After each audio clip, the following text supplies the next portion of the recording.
Hi, I'm Nita Mehta.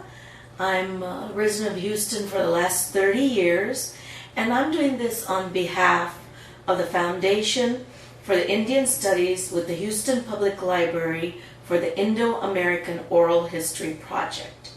Today I'm speaking with Mrs. Nita Mehta, a resident of Houston since 1981, who is very active in the Houston community and the Senior Citizens Association.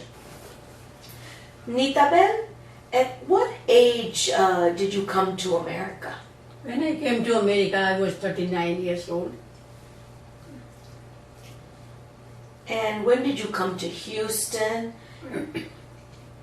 I came to Houston in 1981. Before that, I was in Philadelphia.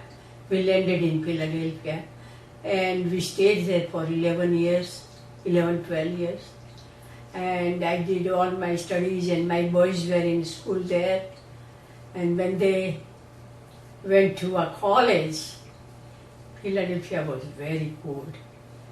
So, and that snow just made us to decide to move from Philadelphia. That's the reason you moved to And Houston. my husband tried for a job, and he got a job with Brown and Root here. And they moved us and everything. So it was a good opportunity. Boys were in a college. So we decided to move to Houston. Nita Ben, give me some of your, tell me your husband's occupation and children. My husband was an engineer. He studied at Indian Institute of Science in Bangalore, and he was a Jain Tata scholar, and he studied in England, and he was working in India within ACC,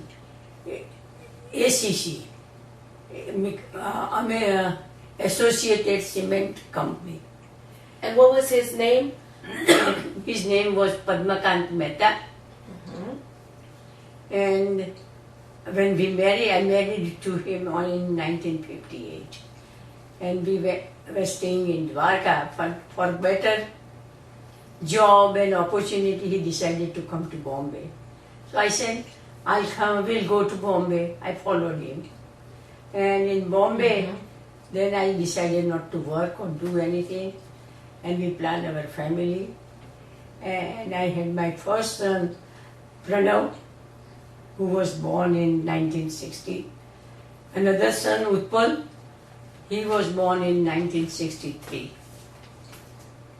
And then, I started working and everything. Give me a little bit about tell me a little bit about your family background. See, originally, I come from a family which was like a joint family, large family. And we were grown up on a farm. My father had a big farm, agriculture farm and dairy farm, and he had a Padma Shri in farming from the President of India, Rajendra Prasad. And he was so much keen for the education of children and everybody. And they were very, very caring and loving parents. And whoever came in touch of them, they all got their love and care. What was the name of your parents? My father was Santilal Pandya and my mother Lilavati Pandya. And they lived in Dahod.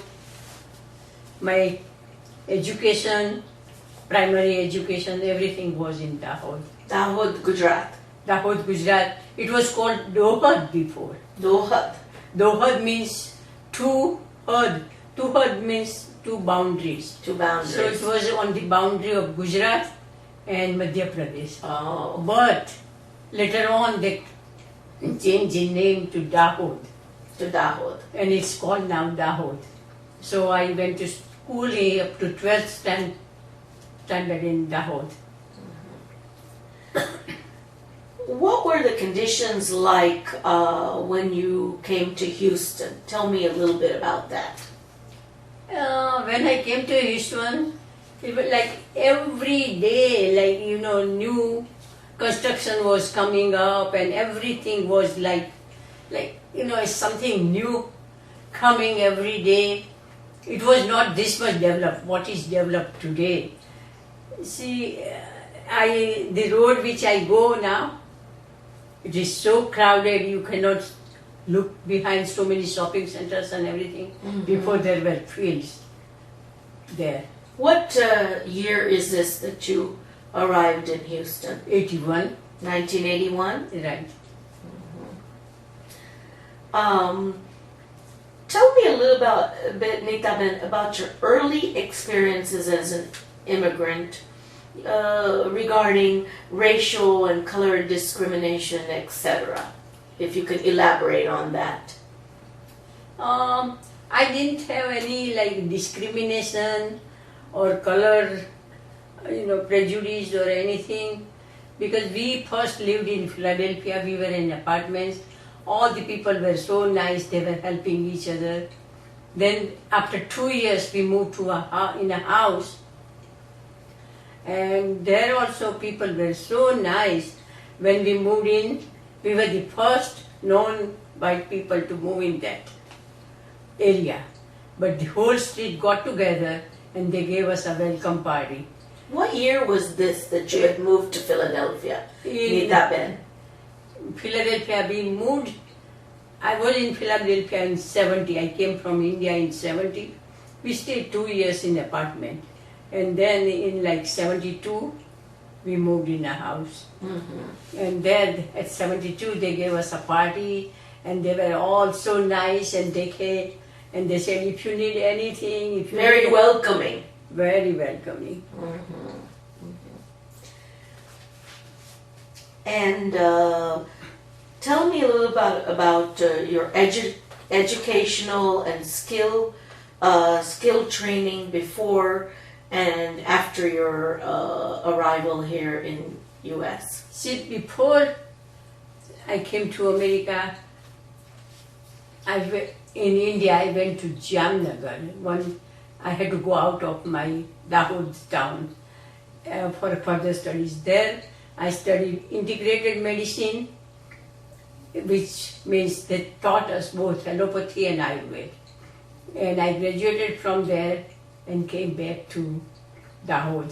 And then I went for my internship in Bombay for 6 months in Kama Hospital. Mm-hmm. After doing that, I came to Dahod and I started working with tribal people, just giving them free services. And Saladevi Sarabhai, who was running a Kasturba Trust near Ahmedabad, Koba, she had started a school for village workers, lady village workers. And she wanted some residential doctor and some, caretaker for the ladies. Where was this? This was in Koba, near Ahmedabad. Near Ahmedabad, Gujarat. So she invited me and I went there and I enjoyed that job, and I had to take care of the clinic, and sometimes I had to do a house call, and I had to go up to 5 miles, and there were no transport there. So they will come in a bullock carts and take me there, or on a camelback ride I did for 5 miles. And I come and I just treated them and I enjoyed that, and I taught all those ladies, those students, first aid and what to do, hygiene, and took care of their health. Oh, what year was that in? That was in 1956, 55, 56. Then I got married in 1958. And moved with my husband in Dwarka. And there Dwarka I did my medical practice.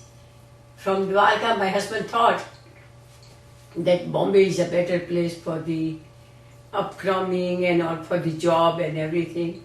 So we moved to Bombay. And in Bombay I planned my family and I had 2 boys.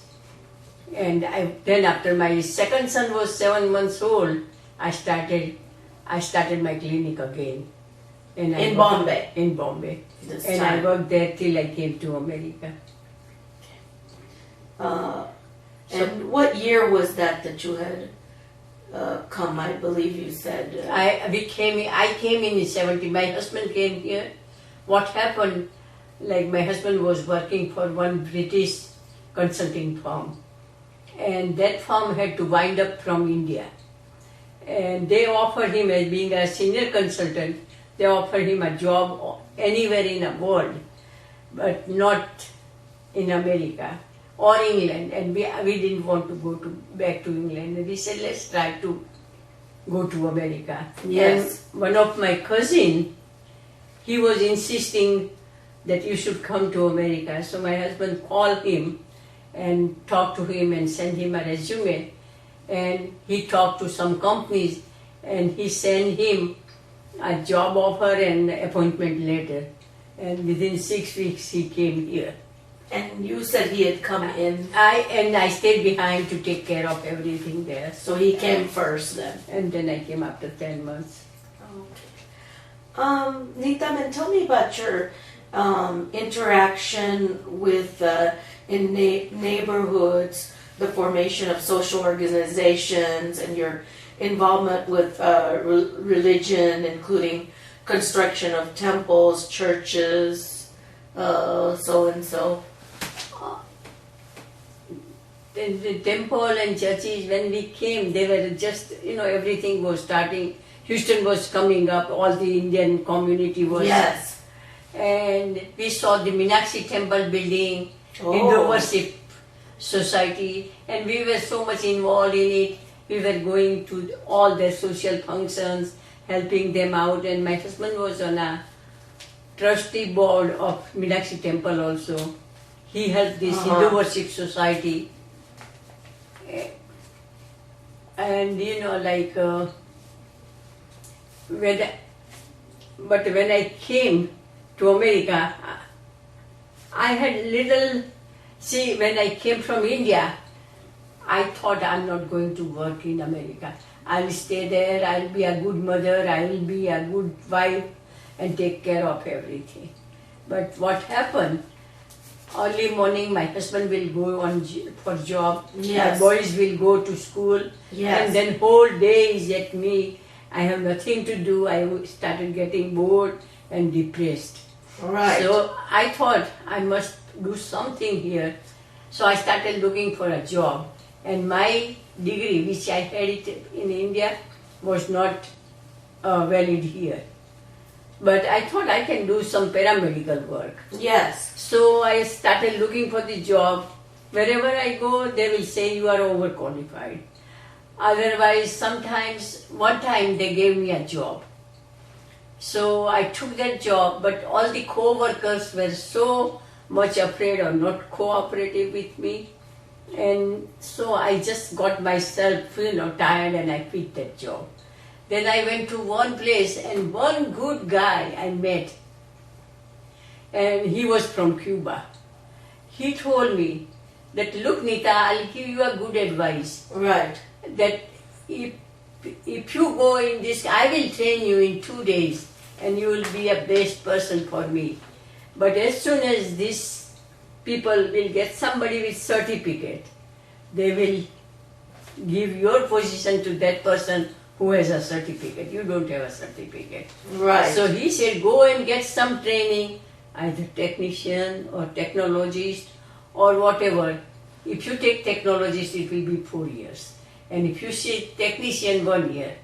Yes. So he said, then I came home and I said, that's true. And he gave me addresses and some people's name. And he said, this Heinemann University is starting a new school for Heinemann, which is in Philadelphia. In Philadelphia. So he said they are starting a new school for respiratory care and you go there and all that. So I decided, if I want to go to school, why I have to shortcut?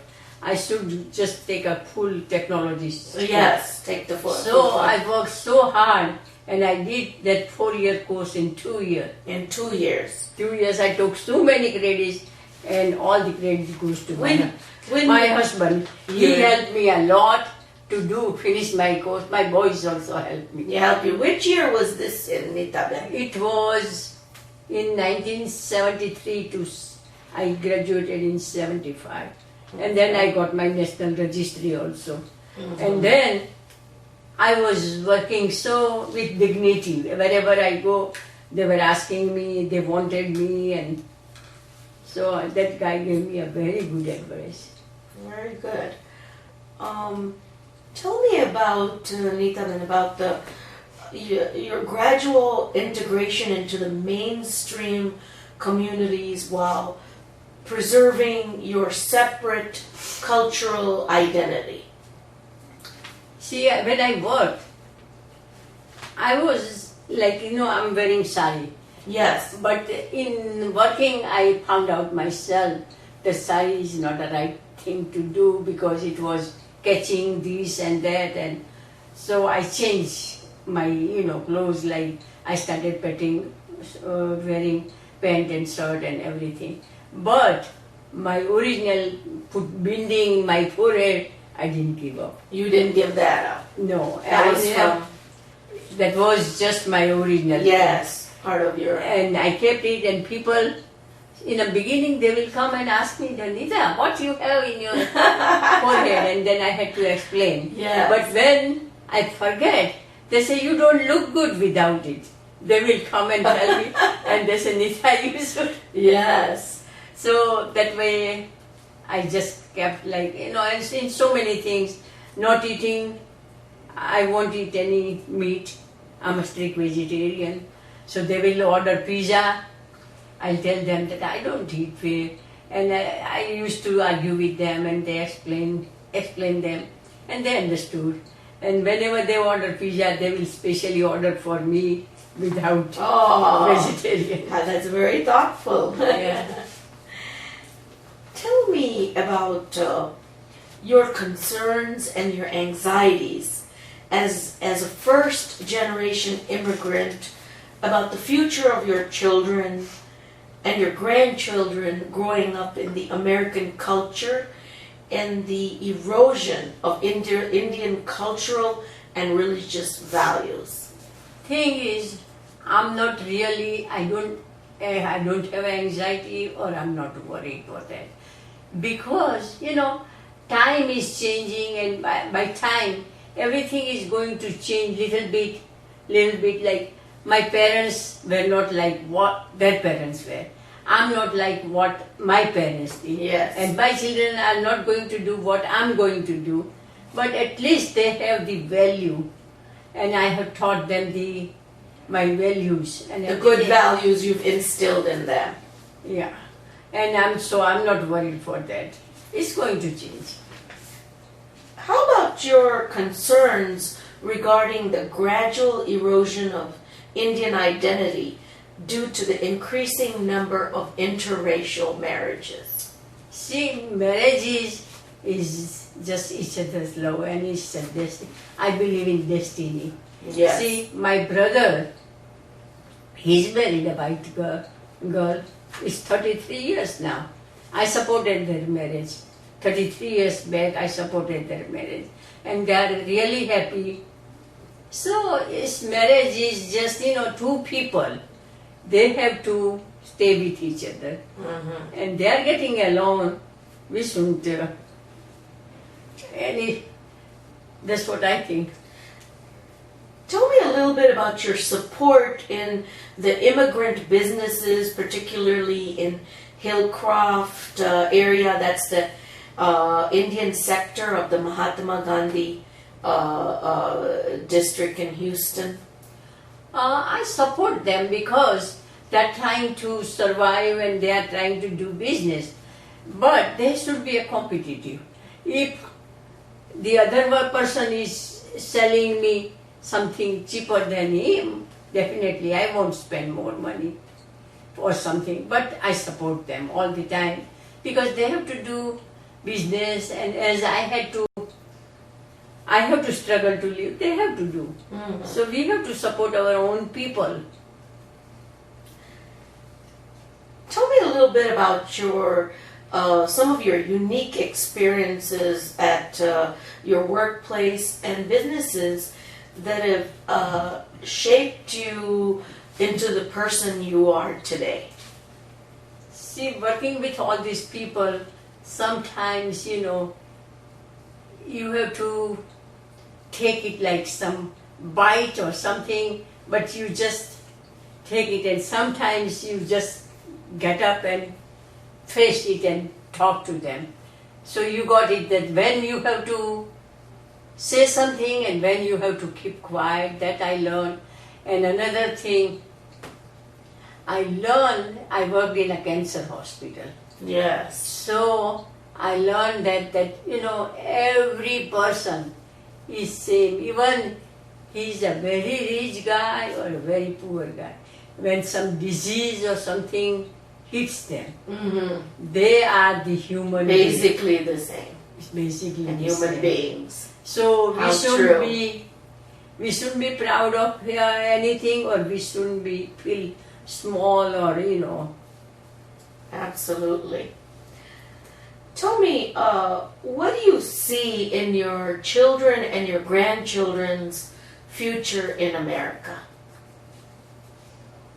See, everybody has, wherever they live, they have to work hard to survive. So if they do good things, if they work honestly, I don't think they will have anywhere person will have a trouble. And tell me, Nita Ben, in which ways are you making a difference in your community? I don't know which way I'm making difference, but I'm trying to help older people, because I'm old right now, and most of our Indian seniors, they come from India and they come at later age. So they are not so much used to this American people or American ways and all that. So I work for them and I help them. I help them to meet their peers. And we have an Indian Senior Citizen Association. Could you tell me a little bit about the activities of your Indian Senior Citizen Association and how you have helped in developing it? What we do is, it started with 5 people. Some Mathurbai Kothari, and they started it. Now we have 600 members. Wow. They started in a small house, and then slowly we started in a counties, this community center we are meeting. We meet twice in a month. We have some doctors coming and talking to them about the health. Some entertainers comes and entertain them. And we get lunches, people sponsor lunches. So wow, that's very nice. On that day, seniors can come there, enjoy, talk to each other, meet their peers, have a nice lunch, and have all this knowledge, and they just feel better and go. And every month we go 200 miles radius of Houston for picnic. For picnics. Very good, very good. And lastly, Nita Ben, what made you decide to come to USA? Tell me about that. Yeah, I told you, I think before also, that my husband was working for that company, and they were winding up from India. So we said, let's try Houston. India, I meant America. And he got a job and we came, and then afterwards I got a job. And then my 2 boys, they were going to school and colleges, and so. And is there any other topic of interest you may want to discuss? No, just I have 2, nothing. I have 2 boys, I have a small family, and I told you, I think Pranav is MBA in finance, and my second son Utpal, he's attorney, his wife is attorney, and he has a 16-year old son, my grandson, Grandson. Naren. Uh-huh. Naren is in high school, and they are doing okay. They are right now in Indonesia, Jakarta. And that's it. I have my whole, half of my, we are 9 brothers and sisters. And half of my brothers and sisters, my three brothers and we 2 sisters are here. Uh-huh. And my 2 sisters, all children are here. So we have a big family. Yes, you do. So I was Pandya before, so big Pandya family. Thank you very much, Nita Ben. And thank you, Smita, giving me an opportunity to talk with you, and it's an honor to. You're most welcome.